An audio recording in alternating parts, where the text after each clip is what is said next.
Welcome back, everyone, to End of Life Conversations. I was like, and our week of musings, a week of wondering what is going on around the world in the realm of death and dying and grieving. And I am here to just wonder. Sam, I'm wondering what's on your heart. Yeah.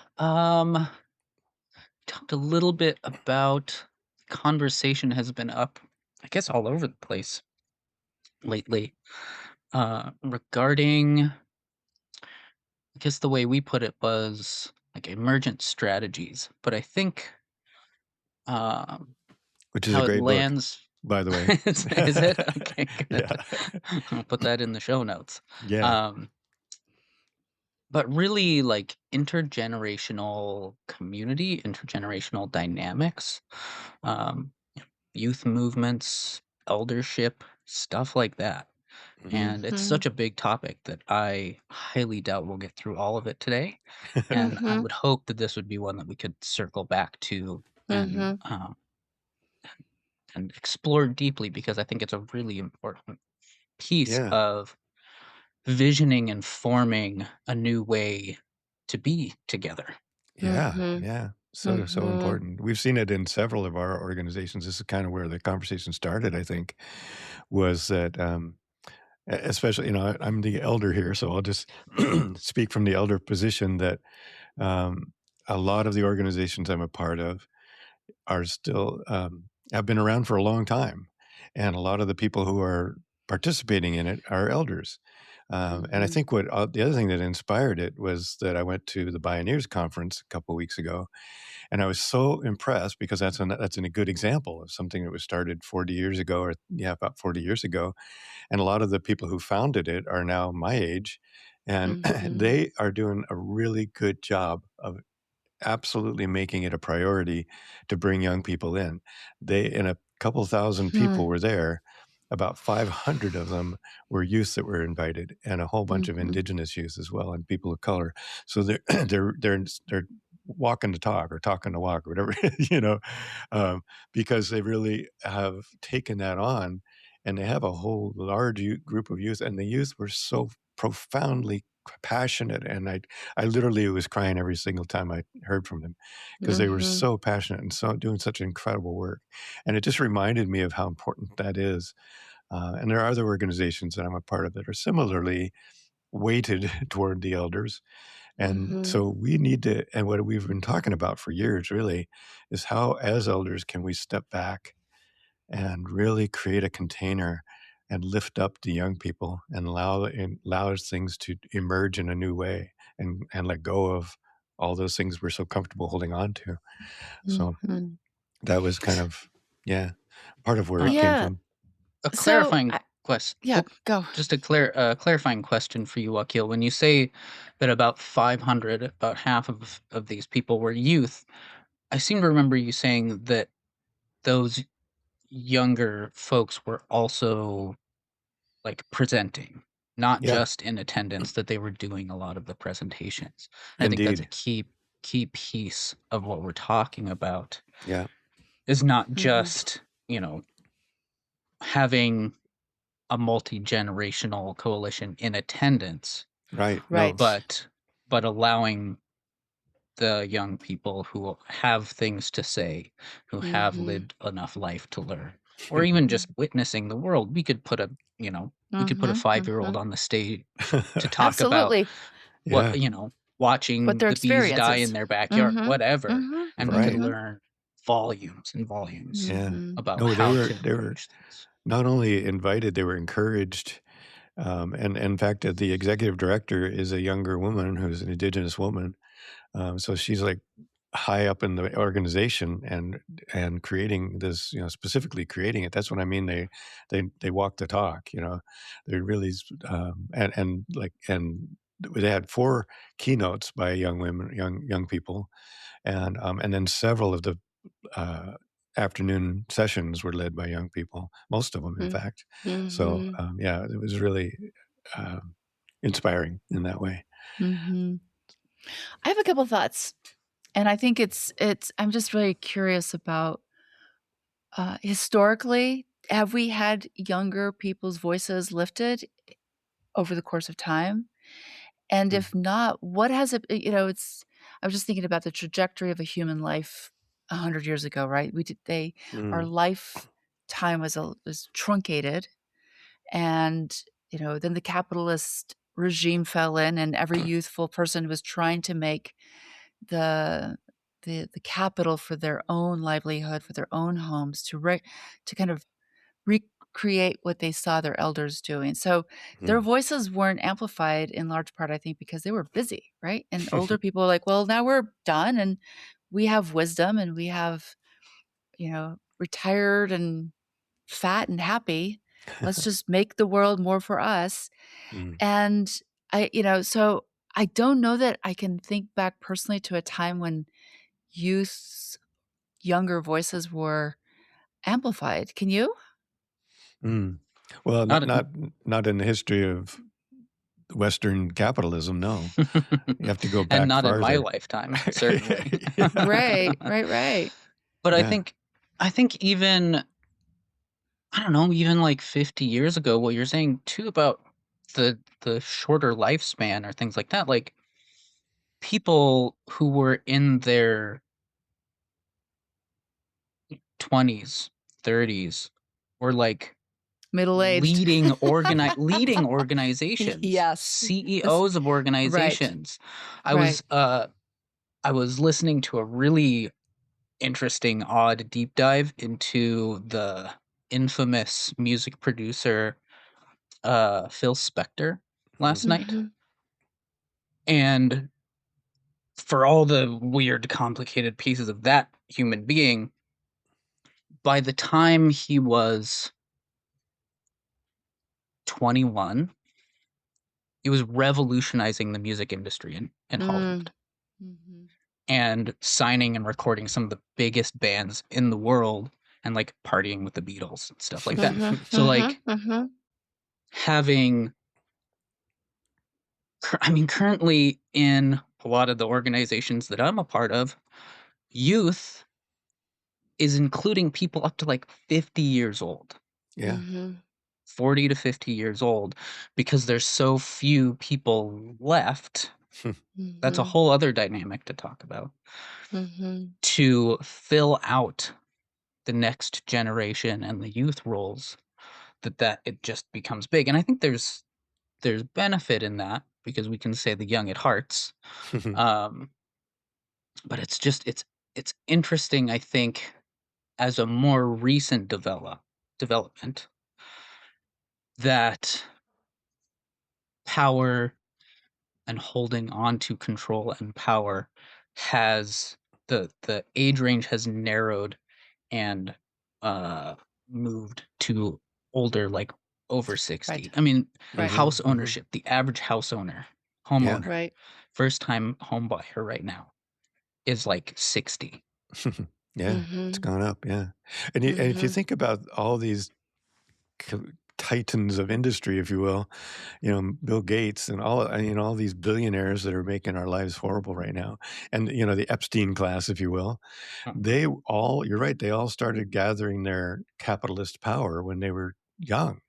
And they've mhm. carried it and they've held on to it and they've grabbed it tight and held on to it and sucked up everything, since then, to where now they're the most powerful people on the planet and misusing, abusing that power for the most part, and have been. So that also begs the question: what could change? How could we? What can we do to help that not be the dynamic going forward? To create a new group of entrepreneurs or a new group of leaders with morals and with ethics and with this Mhm. that know that they're part of everybody and are united and want to work for the benefit of everybody instead of just themselves. And Right. that's like a disease, I think, that is part of capitalism. That I think maybe in a way, you could almost trace it to that it blossomed in the 60s or 50s, maybe, and it blossomed into those people, and now they're carrying that forward. And we got to and to start over again. How do we start over again? That's a very good question. Very good thought.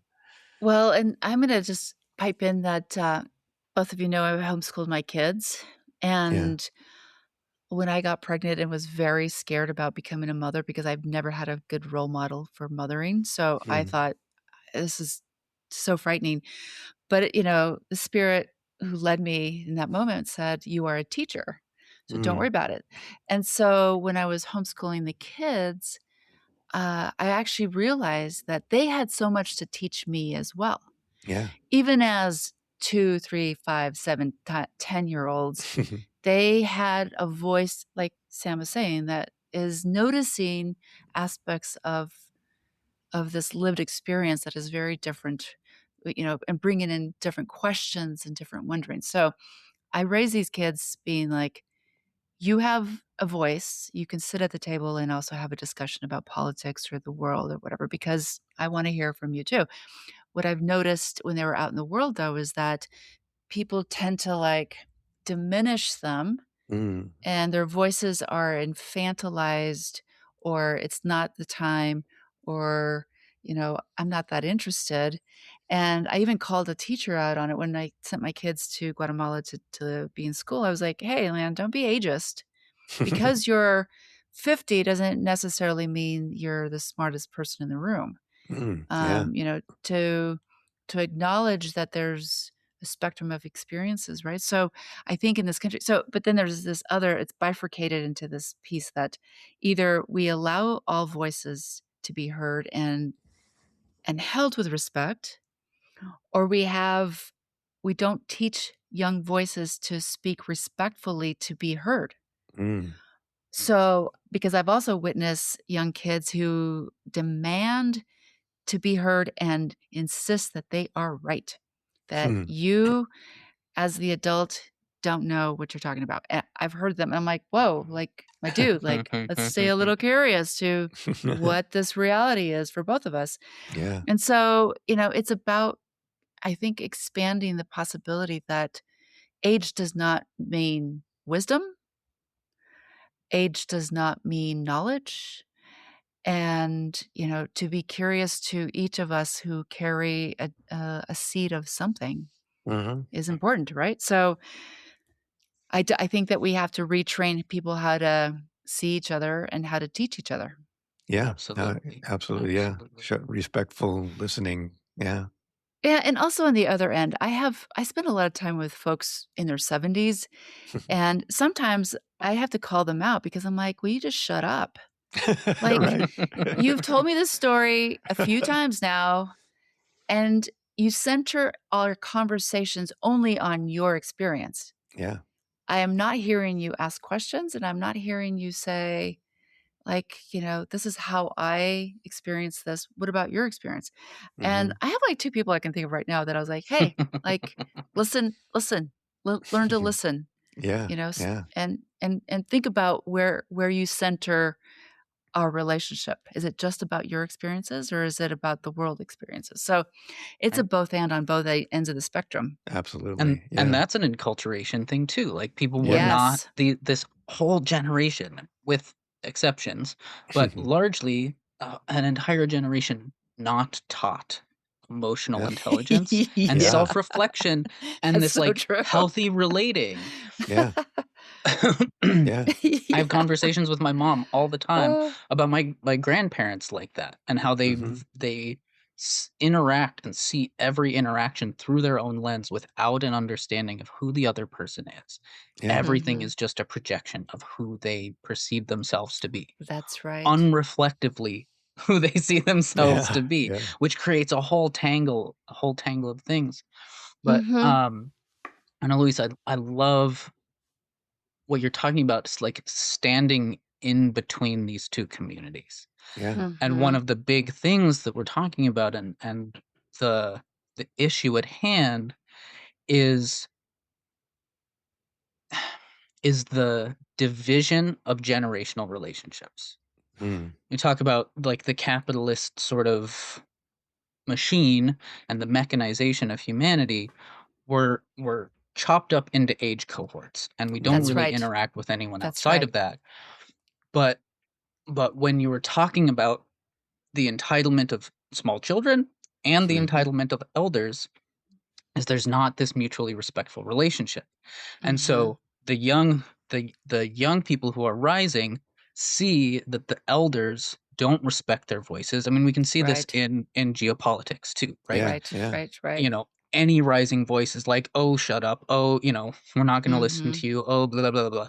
And so Mhm. it creates an adversarial relationship It's where Mhm. the not youth even are like, "You're shut not up. fucking listening to me. I Yeah. have good ideas. Let Yeah. me speak my good ideas." And the nope, I'm not listening. You don't Right. know, you know.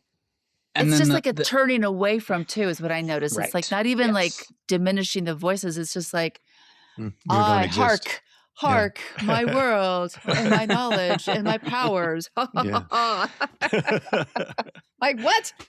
Yeah. See ya. I also I would love to hear from Sam, what to me, what that one of the things that opens up is what would it look like from your perspective as a young person, as younger person, and on Louisa too, really, what would it look like for elders to be, to hold that container, to be respectful, and to how would you recommend, or how would you suggest elders start thinking about being open to carrying Mhm. I guess the best model that I hear is this container, holding the container, because we have wealth, we have some wisdom anyway, some Mhm. experience at least, and that gives us some tools with which we can support and lift up the younger people in our lives. And I would love But to hear from you guys about that. But Wakil, you just also said it's like you are supporting others, Yeah. right?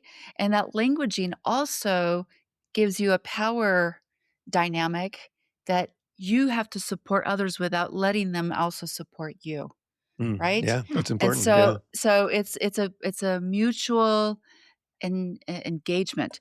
But what I was thinking about as you were saying that, we've also lost our mentoring Yeah. um, framework where elders knew they were going to be dying. They had to pass down, how do we tend the land? How do we collect our medicine? How do we do our prayers? What is important in our community that I have held that I am trying to train you to do? So the mentoring and training and elevating is not necessarily like, well, hey, like I have this, thing, like, let me give this in bits and pieces to you. It's more like, hey, I got work to do. You wanna come with me? Yeah. You Yeah. know? Companionship. Mhm. It comes Mhm. back to Mhm. companionship. Yeah. And I think that's a huge part of it. I think mentorship and advising Mhm. is a big piece of it. It takes a lot of internal work, I think, um, And it's advising for for both each other, right? Like, Yeah. we're right. we're s we're noticing we also have the chance to say, "Hey, like, I notice this happens a lot. Do you know this?" And then there's, like, a self-reflection time. It's like, and so then there's, like, the mentoring goes a little different way that you thought you had started. Yeah, absolutely. Yeah, that's been my experience for sure. And Yeah, I think it's important to bring up the power differential yeah, because, like, yes, there is a mutual service relationship that needs to happen and can happen, and there is a real material difference in power between the Mhm. older generations and the younger generations. We Mhm. don't have the level of accumulated and generated wealth. yeah, Mhm. We Mhm. are we've gone through 2 major or in the midst of Res the second or third, recessions. like, Yeah. major recession. The amount of, like, wealth, funneling towards the wealthiest, and so there's fewer opportunities to seed and begin wealth, like buying a house. yeah, Right. Simply buying a house or, not being saddled with, student debt, things like yeah, that. Yeah. Um, and so I think that questions about material support from older generations to younger generations is a critical piece. mhm, yeah, Organizationally or whatever, like, and it comes back to, I know I've talked about it before, but also dealing with the amount of accumulation that goes to people who are unconcerned and hoarding wealth. And mhm, so, like, yes, the older generation has more, but it's still not a lot and it's less mhm, than it Mhm. was. And so we're Mhm. still trading a smaller amount of the general pot if we're yeah, doing this work. And so there's larger systemic things that need to happen. But Mhm. that's another Mhm. conversation. Mhm. Um, Yeah, and let me just start with this yeah. the smaller pot too, and what I hear from some folks whom I know have generated surplus capital for their Mhm. lives, and they want it to go to only their families. Mm. They Right. don't wanna extend it out into the world because, on some level, it must be a primal desire to, like, keep it in the family, right? Tribal. Yeah. It's very tribal, that's exactly right. Yeah. So, it's true, and, that scarcity mindset with capital becomes yeah, it's a very interesting perspective, but carry on, Sam. Mhm. Um, yeah, I mean, that harkens to the general atomization too, Mhm. um, that there isn't an understanding of, like, collective empowerment. Yeah. Mhm. And, um, and I think, I mean, God, I saw an infographic the other day talking about generational wealth and saying, like, all the people who are counting on their family's wealth or looking forward to generational wealth don't understand that all of that or most of that wealth for most people is going to go to end of life care. Mhm. Oh, It's yeah. going to go to the Yeah. private Wow. end of life industry, and it's going to line the Right. pockets of those Wow, corporations. capitalists, Yeah. Yeah. corporations, capitalists, whatever. Yeah. Mhm. Yeah. Interesting. And then on the other side of that, we have two, one, two, maybe Gen X and lower who don't have that built wealth. And Yeah, we we don't have don't. end of life care that is not absurdly exorbitantly expensive, Right. Right. Yeah. designed to drain all of the wealth out of the Yeah. aging. Yeah. Yeah. So what are we going to do? And so Mhm. I think uh, that circles back to what you're talking about, Ana Luisa, is the mutual service piece. Mhm. And Mhm. and there is looking outside of, like, money and capitalist paradigms of building wealth and resilience because the pot is so small. And I Mhm. realized as I was saying that and as you were responding to it that I got caught in the trap of money is the way out. And Mm. I don't Mhm. think that money is necessarily the way out. Mhm. We have the wealth in each other and in Mhm. our Mhm. Mhm. access and We do. presence in the world. And so if we can build relational value, Yeah. Right. we can make the lack of money resources obsolete in many ways by Yeah. taking care of each other. Right. I'm gonna step in because this has been on my mind for the last week. It's been bothering me a lot. So, we know that I do death care, body care. I've done this for free because, I get calls and I'm like, "Oh, let's do this." Uh, the funeral home, unnamed funeral home, charges $1,800 just for that service. Wow. $1,800 just for that service. I just noticed that, they're teaching classes about that.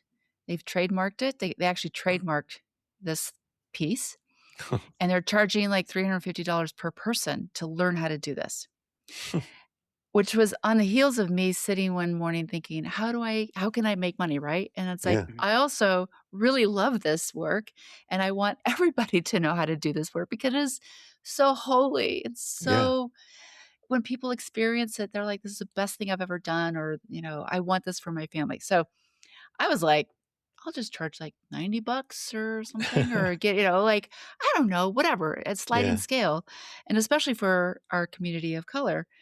And, so I've been just, like, rankled by gatekeepers around the death and dying industry. So Oh, when you sad. say Yeah. when you talk about mutual aid for each other, we all have to teach each other, Mhm. and it won't be about, monetizing that moment. It's about how do we care for each other? And Yeah. this is what it means, right? Yeah. So Yeah.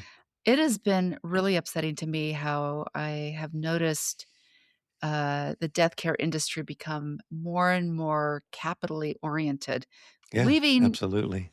the POC communities, LGBTQ communities, not very like poor communities left out of it.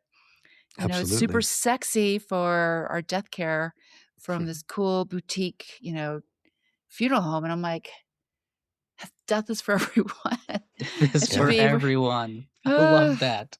Death is for everyone. Death is for everybody gets to do it. Trademark that. Yeah. I know. Yeah, so you can make some money. It occurred to It's me as we were talking about this, Uh, the people amongst the elder group, like the ones at Pioneers or ourselves, who have the will and the intention and the caring and the combat, that are in that mindset, are not the ones who accumulated the money in the first place. Mhm. That's That's right. and so that pot is smaller, really. I mean, all of the people that I met at Pioneers are literally giving everything away as much as they can, giving their time, their money, they're Yeah. very, very, but they don't have the billionaires. The Yeah. billionaires are not on board with this. The Right. billionaires don't have those values, right? They're the tribal, still holding that tribal and that fear space of, if I don't hoard this, something bad's going to happen. It really comes right down. I don't even think it's a bad thing. I think it's just like, look at me and my Well, piles. yeah. I mean, I was it's talking dragon to mentality. yeah, I was Dragon talking energy. to somebody the other day who was saying, actually my teacher the other day, who was saying, if you look at, I'm not going to say his name out loud, he who shall Thank not you. be named, Voldemort. Voldemort, it's such a perfect, horrible example of the dark side of all of us needing to be seen, right? And that whole Mhm. deep, deep, deep part of ourselves that when we were born wanted to make sure our mother knew where we were, and needed to be noticed and still need to be noticed. And if it goes to the absolute worst possible way, you get a person who is wanting to put his name on everything and, Yeah. wanting to have gold and wanting to have his name on the dollar. I mean, everything. And it's just such an example of that fear of not being seen. And that also leads to this financial need, this need to grab on and hold on and make sure everybody Mhm. knows you're the one who's in charge. I'm trying right now, I'm scrolling through my Substack because there's an article I just read, which I really loved. And I think I'll put it in the podcast notes by a person we're going to be interviewing, Paula something, and I wish I could find it and remind myself. Give us a gist and tell us what it's Yeah, about. we'll find it. But she writes a lot about the way hospice is broken down. She writes about end of life stuff, and she's been accused of dumping on hospice. But she's very clear in this article. I'm not dumping on hospice. I'm talking about the way hospice has been taken over by the capitalist system and fails because of that. Corporations. Mhm. And because they are after money instead of taking care of people. It used to be a nonprofit organization that was there for Mhm. caring and compassionate care. And now it's been taken over and it's all about the money. In fact, everything is about, cutting back on staff, getting as many visits in as possible, making sure you document it and get your money, and I witnessed that. You've witnessed that. Anybody who's worked in hospice has witnessed that. So what she said was exactly right on. And what was good is at the end, she talked about got to where we're getting to right now. What it has to come back down to, and all of it comes back down to, is we cannot expect the billionaires to bail us out or the government to bail us out of this or to change what they're doing. They're not going to change. And what is in our capacity to make a difference is to start gathering together at mutual aid groups, taking care of each other, recreating that compassionate care way of being with each other. So we could do that with hospice. We could do that with end of life care. There's the nonprofit I'm working on right now, to just gather people together and say, who will be willing to help in the legal parts, who will be willing to help in the burial parts, who will be willing to help in any of these parts as a community. And instead of like expecting the government to change or the billionaires to change, we kind of have to let that one go, I think. And Well, then it's how not do even we that we make have to. sure? How do you Go make ahead, sure what? Melissa. Go, Oh, how do Sam. we make sure that the person providing those services doesn't lose their house and has enough to eat Right. and can get to where they need to be doing this work? It's the other side of it. Or they volunteer for a year or so, and then they're like, "Oh, I'm gonna make money off of this, and I'm gonna start trademarking it, and I'll sell it." Because I see that with, like, psilocybin, with all kinds of spiritual work. Every freaking person who does a weekend event is going back out there and Yep. being like, I am now I mean, I've gotten calls from somebody who's like, I just brought back 70 pounds of cacao. I want to start doing ceremony. Can you help me? And I'm like, no, Absolutely No. not. It's that no. grind set thing too. Monetize all your hobbies. Monetize and the neoliberal mentality of commodify everything. Yeah. Everything has to become an extractive, monetized thing. Mhm, Everything. mhm. And Yeah. it just kills the soul of everything. So it does. And I'm going to, before we got on, Wakil and I were sharing with Sam about the Center for End of Life project in Crestone, Colorado, who has the most beautiful funeral pyre. I Yeah. am in love with this place. The only one like it in the United And States. more than anything is when I talked to Melina, I spent a lot of time talking to Melina both prior to the meeting and the next morning. But she talked about how many people volunteer for this. She's like, we've got 250 volunteers, say. I don't remember the number, but it's a big number. The email goes out, somebody in our community is transitioning. If you have time, like slide into your lane, right? Mhm, And they mhm. have like people who show up for body care after the body's gone. There's like all these little small jobs that are like, fill it in, just put Mhm, your name in it. mhm, mhm. To the point that they actually have people who do parking attendants on the day of the funeral, Mm. who Yeah. do the cleaning and the sprucing up of the funeral pyre, to collecting the juniper bundles. But she's like, it takes all of us to Yeah. do one funeral, and they charge like $500. Yeah. Yeah. And it's in that community, that's a small community. So there's probably half the people in the community are participating in this at some point, That's right. That's which right. is And for just people awesome. they hardly know, right? So, Yeah, yeah. And that comes back to who were we talking to that was talking about the oh African yeah, way, the village shows up. even if it is to just bring a chicken. Yeah, Right? yeah, Somebody brings a chicken, somebody brings the kindling, somebody brings the water to yeah, boil the pot to boil. Like, there are small pieces that we can all just, like, slide into and do the thing, and we've helped. yeah, exactly. Many hands makes like light work. Yeah. I think we could talk about this for a lot longer, and maybe we could put a call Put this a pin in it. call this part 1, Yep. and let's Don't do call part it 2. anything. We just have a conversation. We We will don't have need more of this conversation, I think. Let's have more of We this will conversation. continue. Tune We will in. continue when it comes up again. Yes, Yeah. absolutely. Yeah. Yeah. All right. Maybe next Stay time. tuned. All right. Thank you all. You guys are amazing. Adios. I love you all so much. And all of you out there. Yes. I love you Like and too. subscribe. Do all the things. Yeah. Grieve and loss, conversations about the end of life.